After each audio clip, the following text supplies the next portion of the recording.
قرارداد سے متعلق کریں گے، کیونککہ 6 اور 7 تاریخ کو اگست کو اگر آپ صوبائی اسمبلی کا اجلاس، الوداعی اجلاس طلب کریں گے تو اس میں انشاءاللہ جو 5 سال میں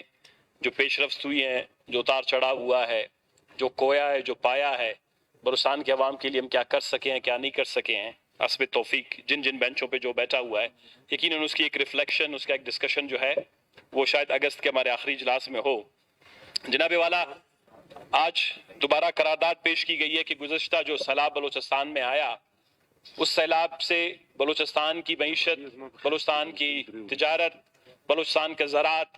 بلوچستان کے لوگوں کی بود و باش، مال مویشی، مالداری سب متاثر ہوئے۔ ایک اندازے کے مطابق جو گزشتہ سال بلوچستان میں جو سیلاب آئے، اس سے تقریباً بلوچستان کو کوئی 180 ارب روپے کا جو ہے، 180 ارب روپے، یعنی تقریباً آپ اندازہ کریں کہ بلین ڈالر کے قریب جا کے نقصان ہوا تھا۔ اس میں نصیر آباد سے لے کر آپ کے مکران تک کے کھجور، آپ کے خاران کے کھجور، واشک کے کھجور کے چھوٹے موٹے جو زمیندار، یہاں پر فصلات جو بھی سیب کے تھے، آڑو کے تھے، بادام کے ہیں، یعنی زمیندار جس علاقے میں جس طبقے سے اس وقت تھا، وہ بے وقت موسمی بارشوں نے اس وقت بلوچستان کی معیشت کو اتنا بڑا نقصان دیا کہ بلوچستان کے عوام ابھی تک، یا بلوچستان کی معیشت ابھی تک دوبارہ اپنے پاؤں پہ کڑا نہیں ہو پا رہا۔ اس کو تو چھوڑیں جناب والا، 2 دن سے ہم نہیں سوئے ہوئے ہیں۔ یہ جو بے وقت بارشوں نے ایک دفعہ پھر، اور بے انگم بارشوں نے بلوچستان کو جس عذاب میں مبتلا کیا ہوا ہے، پروردگار ہمارے لیے یہ جو موسمی تبدیلیاں پوری دنیا میں نمودار ہوئی ہیں، گو کہ پوری دنیا میں انڈسٹریلائزیشن ہوئی، پتہ نہیں کہتے ہیں کہ CO2 کا جو ہے اضافہ ہو گیا، ایمیشن جو کاربن ایمیشن جو ہے اس کی وجہ سے جو ہے پوری دنیا میں تبدیلیاں آئیں، لیکن ہمارے لیے یہ آیا کہ بے وقت بارشوں نے جو ہے ہماری زندگی اجیرن کر دی۔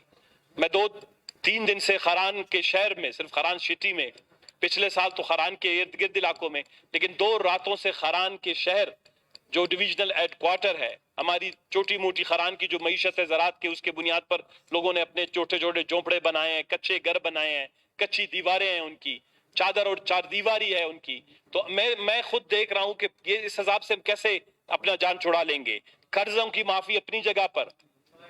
دوسری اپنی جگہ پر ان غریب لوگوں کے گھر کیسے ہم بنائیں گے کہ گزشتہ 1.5 سال سے جو پچھلی جو سیلاب زدگان ہیں، چاہے وہ نصیر آباد سے لے کر، بخاران سے لے کر، واشک سے لے کر، لور بلائی اور جوب تک، وہ ابھی تک جو ہیں جناب والا وہ کھلے آسمان تلے ہوئے پڑے ہوئے ہیں۔ تو میں تو حیران رہ جاتا ہوں کہ ہمارے اوپر خداوند تبارک تعالیٰ نے اتنی ذمہ داری اور اتنا بوجھ ڈال دیا ہے، اور یہ بے وقت کی جو ہے بے انگم بارشوں نے، سیلابوں نے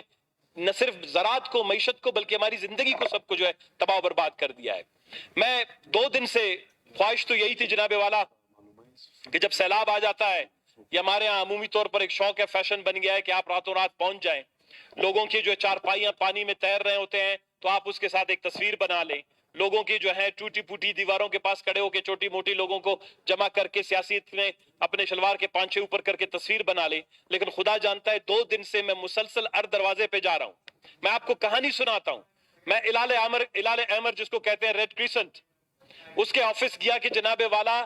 اس وقت اچانک سے اس بارش نے کسی 1-2 گھنٹے کی بھی مہلت ہمیں دے دیتا تو شاید ہم لوگوں کو بچا لیتے۔ بغیر مہلت کی یہ بارشیں خاران میں آئی ہیں۔ آپ کچھ ٹینٹ، کچھ راشن، کچھ چیزوں کا بندوبست کریں تاکہ لوگوں کو جلد از جلد پہنچایا جا سکے۔ تو ریڈ کریسنٹ والے کہتے ہیں کہ سال کے 3 کروڑ روپے حکومت بلوچستان سے ہمیں ملنے ہوتے تھے،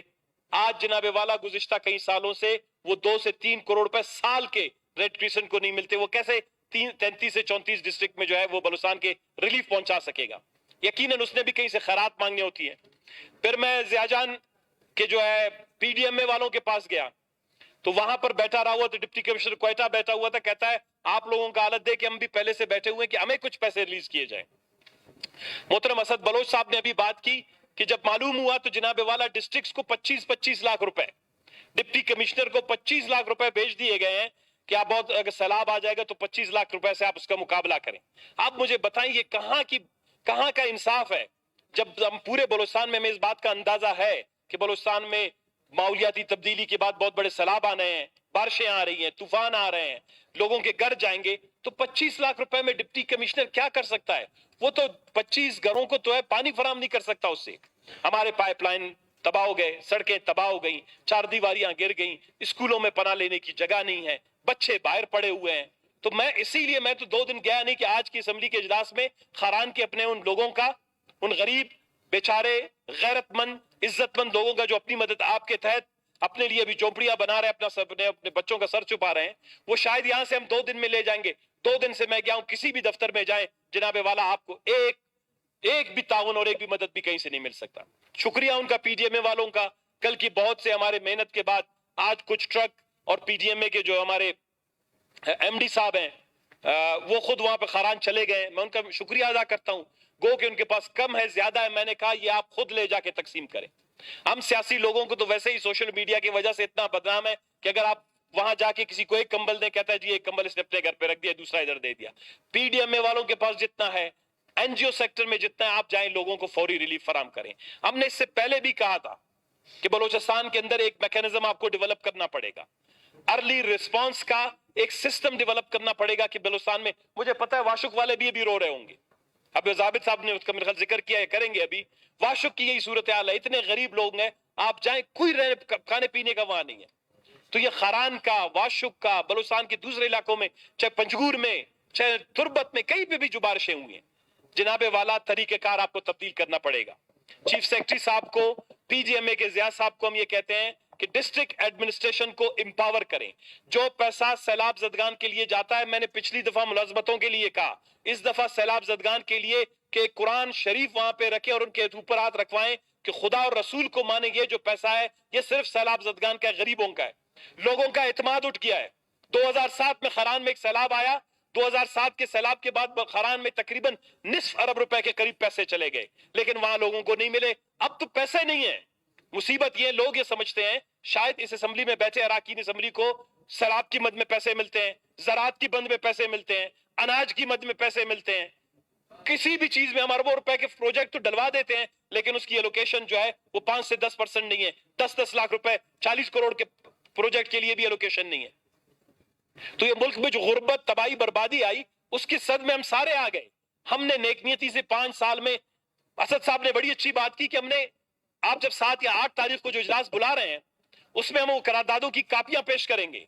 خالی میں اپنے گن رہا تھا، میرے اپنے قراردادوں کی تعداد 28 سے زیادہ ہے، چاہے وہ سی پیک سے ہو، بلوچستان میں بے روزگاری کے خاتمے کے حوالے سے ہو، ویٹنری ڈاکٹروں کے حوالے سے ہو، ڈاکٹرز کے حوالے سے ہو، نرسز کے حوالے سے ہو، سی پیک سے متعلق ہو، بجلی کی فراہمی سے متعلق ہو، بلوچستان میں بارڈرز میں ٹریڈ کوریڈورز بنانے سے متعلق ہو، زمباد کے جو ہمارے شہزادے ڈرائیوروں کو باعزت روزگار فراہم کرنے کے حوالے سے ہو، بلوچستان میں نوجوان جو پھرتے ہیں در بدر کی ٹوکرے کھا رہے ہیں ان کے روزگار کے حوالے سے ہو. اور حقیقت میں بات یہی ہے، 5,000 5,500 اسکول بند پڑے ہوئے ہیں. 5 سال کی محنت کے بعد نصیب مری صاحب بیٹھے ہوئے ہیں، نصیب اللہ مری صاحب بیٹھے ہیں. 5 سال کی محنت کے بعد جب ایجوکیشن کی پوسٹیں آئیں تو ایک غیر منتخب، غیر ضروری، یعنی وہ کینڈیڈیٹ بھی نہیں ہے، وہ ایک درخواست اٹھا کے جعلی جو ہے اس میں بات لگا دیتا ہے کہ جی یہ ایسے ہو رہا ہے، یہ ایسے ہو رہا ہے. 8,000 9,000 ملازمتوں پر جی پابندی لگا دی جاتی ہے. میں نے کہا ہے بھائی آپ ایک نظام بنائیں، لیکن شکوک کی بنیاد پر،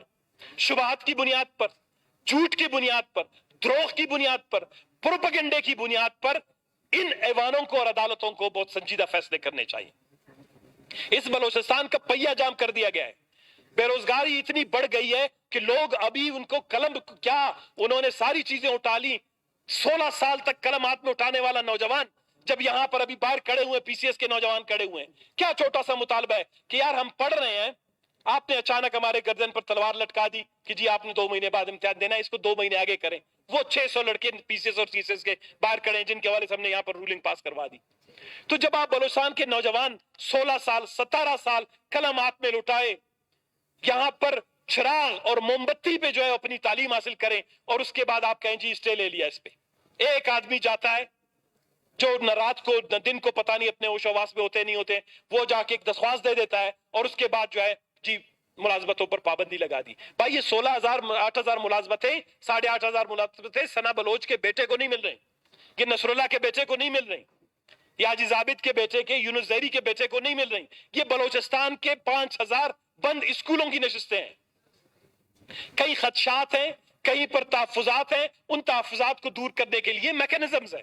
کمیشنز بنائے جاتے ہیں، کمیٹی بنائی جاتی ہے، اوور سائٹ کمیٹی بنائی جاتی ہے. ہم عدلیہ سے یہ ریکویسٹ کرتے ہیں کہ آپ اوور سائٹ کمیٹی بنائیں کہ اس پروسیس میں کہاں پر بھی اگر خرابی ہوئی ہے اس خرابی کو دور کیا جائے بجائے کہ پروسیس کو روکا جائے. جناب والا اس گاڑی کو، پہیے کو بلوچستان کے چلنے دینا چاہیے. چاہے آج ہم نمائندہ ہیں، کل ہم نمائندہ نہ ہو،